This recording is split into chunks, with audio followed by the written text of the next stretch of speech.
Aloha and good evening. My name is Jürgen Steinmetz, joining you from eTurbo News in Honolulu, Hawaii, together with Hawaii News Online and Livestream.travel.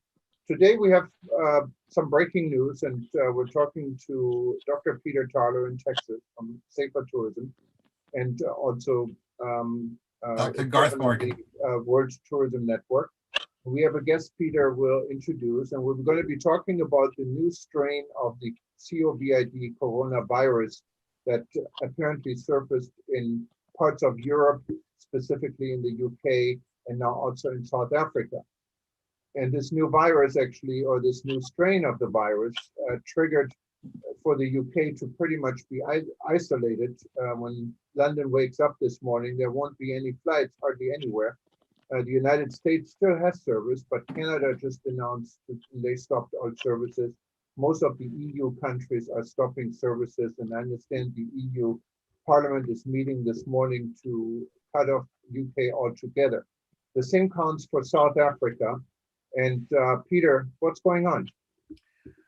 Well, I think you're bringing up some really interesting points. We're going to be speaking with Dr. Garth Morgan, who is a specialist in contagious diseases.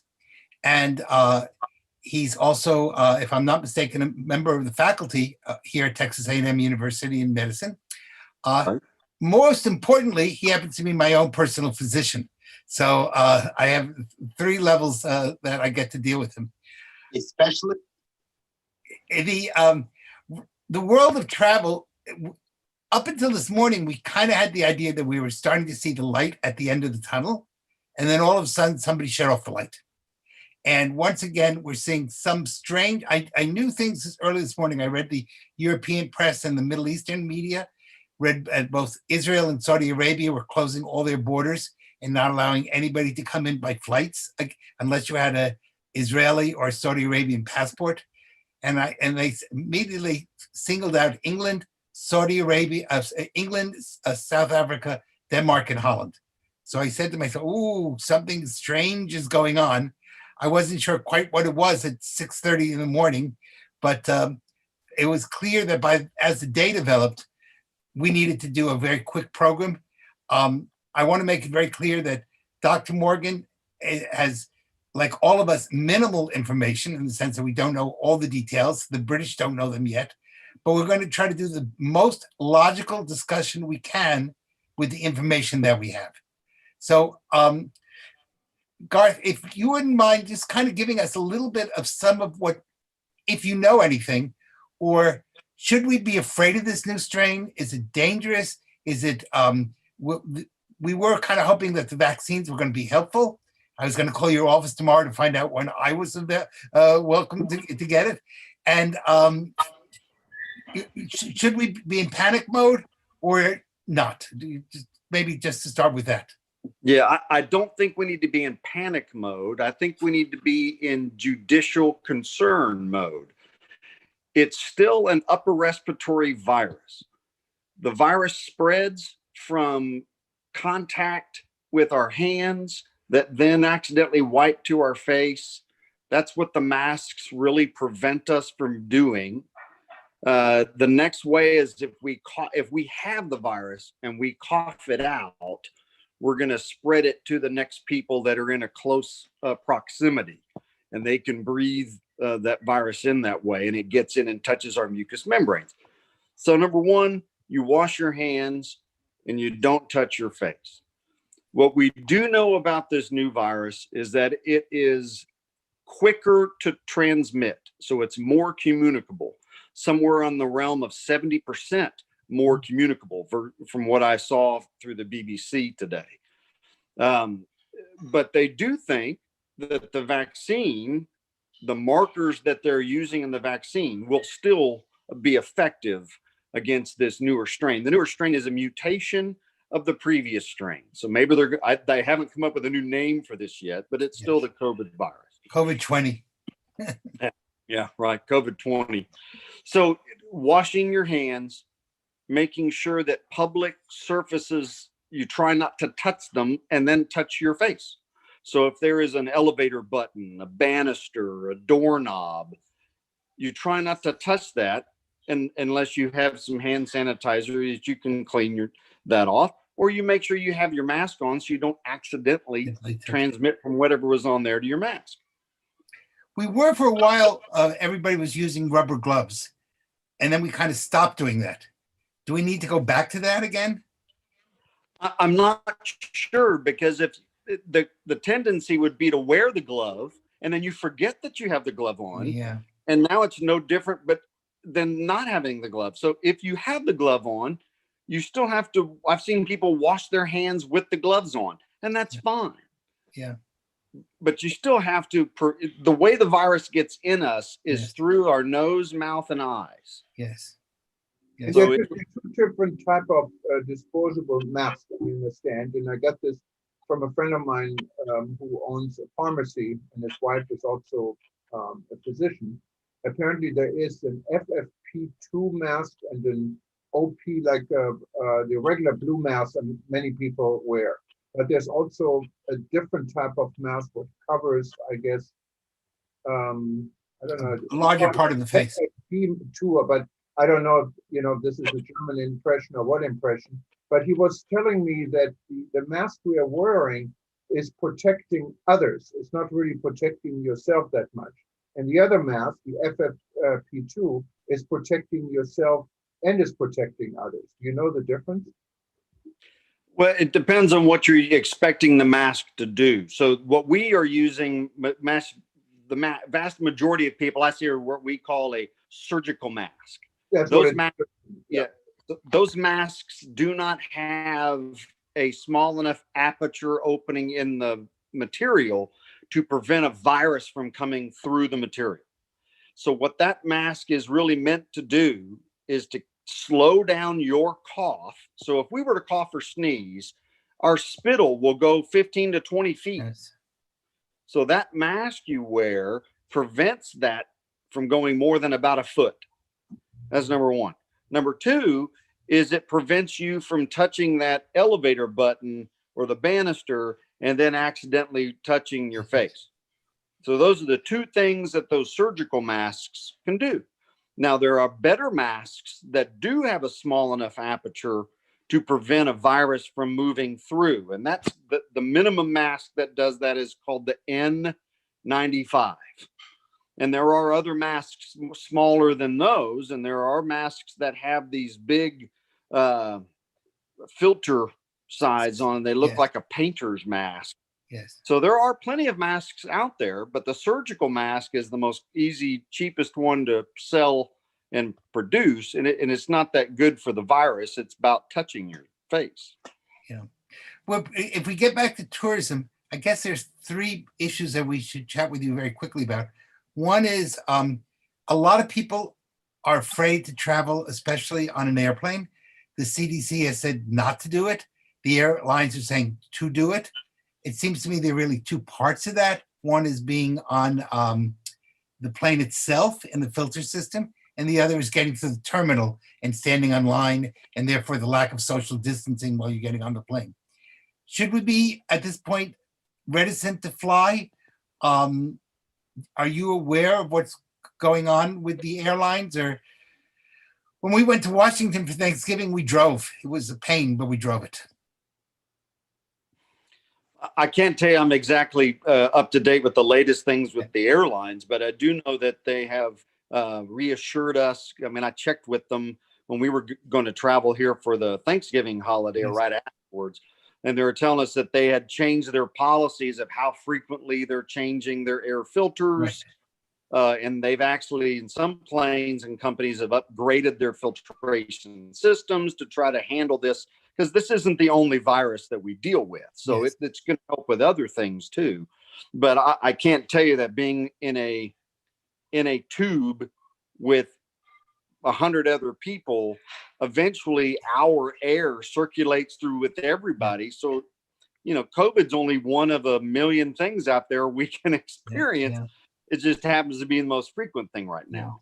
So probably right now, people need to be a little bit reticent, especially if long haul travel. In other words, travel where you're on a plane for 8 or 9 hours.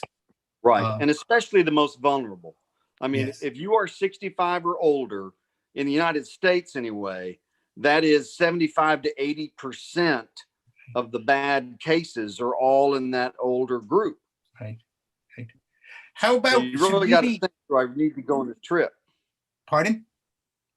I said, if you're of that age group, you really have to, like you said, be reticent. Do I really have to go on this trip? Do I Exactly. have to go on this plane? And then maybe you need to check into some of these other, let's say you have to go, then you need to check into some of these Yes. better masks and better systems and have your own sanitary processes, either wipes or the cleaning supplies. The thing, I believe tomorrow we're going to see a big hullabaloo in the United States. So far, the United States has not stopped people coming in from England, but we're one of the few countries that hasn't done that. Canada, as Jürgen just said, has stopped people coming in from travel to England. Europe has certainly done it. Matter of fact, they've locked people in the airports in Germany. They ran out of hotel space. I read the Israeli papers every morning, and they've said anybody coming from England is taken on a special bus and put into a hotel for 2 weeks quarantine, no questions asked, and you can only get in if you have an Israeli passport. If you have a foreign passport, they won't let you in the country. Should we, in this country, be starting to become concerned about this? Should we be blocking people coming in from England, or I don't think so. are we overreacting? I think it could be an overreaction. In the last year at this time, or in the next few months of the earlier this year, we didn't have a way of testing for this. We have testing everywhere now. We've got so much testing, we now have a home test that you can do. So I'm not sure we have to block everybody. I think anybody coming in needs to be tested. Yes. And if we can corral folks to find out who has this, who doesn't, and maybe the airlines can require you to get a test before you get on the plane. I mean, they're all the rapid tests that have you an answer in 10 minutes to 15 minutes. Yes. Shouldn't be that hard. Yes. Well, So- I mean, but if you really look at exactly this testing is taking place in Europe, specifically in the Middle East. If you look at Dubai, UAE, you cannot get on an Emirates flight without being tested. And regardless, it triggered on a weekend, on a Saturday, Sunday, when everyone is in Christmas mode, to change everything in Europe today. I mean, a day before, on a Sunday in Germany, for example, the Ministry of Transportation stopped all traffic, train, plane, everything between the UK and Germany. The same is followed by most European countries. So something must have happened that triggered this thing, you know, because even a day before, the British Prime Minister said, okay, we want to relax it a little bit so people can celebrate Christmas. And he reversed 180 degrees less than 24 hours later. Yeah, I'm not sure exactly what precipitated that major change. Yeah, it's this new strain of the virus. And what you said, that's what I read also in the paper, and I watched BBC. So it's probably the same information we have here, that it's 70% more contagious than the other virus, and that most cases in London right now are cases with this new strain. So, and do we really want this strain to land in New York or in Washington or in Houston or in Los Angeles right now? I mean, I have another question on that. Scientifically, their assumption is that the mutation happened in one person and it spread. If the mutation can happen, the mutation possibly could happen anywhere. So we could have our own mutation happening in the United States at any time. We don't know. Yeah. So in other words, under that assumption, blocking people from coming would not necessarily help, because you could have a mutation in England and at the same time a parallel mutation going on in the United States, or mutations, you know, not necessarily even one mutation. And I guess that's going to be part of the, you know, political issue also, I think, in medicine, is not only the science, but the perception of the science, and how quickly is the public right now is very panicky. And how do we balance that? I'm sorry. So what we can do is, number one, we know we have the vaccine coming out. This newer strain, apparently what they've shown so far with this mutation, it's still susceptible to the current vaccine. So it's not like they need a whole new vaccine. Right. I would like to see us have a conversation with the medical professionals who are the real experts with this virus, and that's the veterinarians. They've been dealing with this coronaviruses with multiple animals for the many decades. They have vaccines for dogs, cows, horses, cats, all kinds. They are the true coronavirus experts. I think we need to start tapping into their knowledge. So maybe instead of Dr. Fauci needs to speak to a veterinarian? Well, there is actually the Surgeon General of Veterinary Medicine Yes. for the United States. Maybe that's the person that needs to come up. Yes, that's a really interesting point, because we assume that it's the American, or in this country, the American medical profession, or whatever country you happen to be, that are the ultimate experts. And you're really saying there are people that our medical profession can be learning from, which is the veterinarian, who are also medicine doctors. I don't want to take their degree away, but it's a different species doctor, Right. not a human species. I mean, there are over 400 kinds of coronaviruses. They're all in the animals. And so this one, what we call zoonotically, jumped over to the human. Right. But the veterinarians have been dealing with this for many years. So I think we would be wise to tap into their expertise. Yeah. Maybe one last question. Obviously there's a big debate in the United States. They're very proud now that 60% of the public says they will consider taking the vaccine. What words do you have about the vaccine? Do you think it's safe? Is it not safe? Will you give it to me? Will you? So number one, the vaccine works. It's a 90 to 95% across the different 4 vaccines that it provides protection. So number one, it works. Number two, the way it's being made is the same way that we're making flu vaccines, the same way we're making several other vaccines. So it's a particle. You're not even getting the whole organism. There's no way for this to cause infection.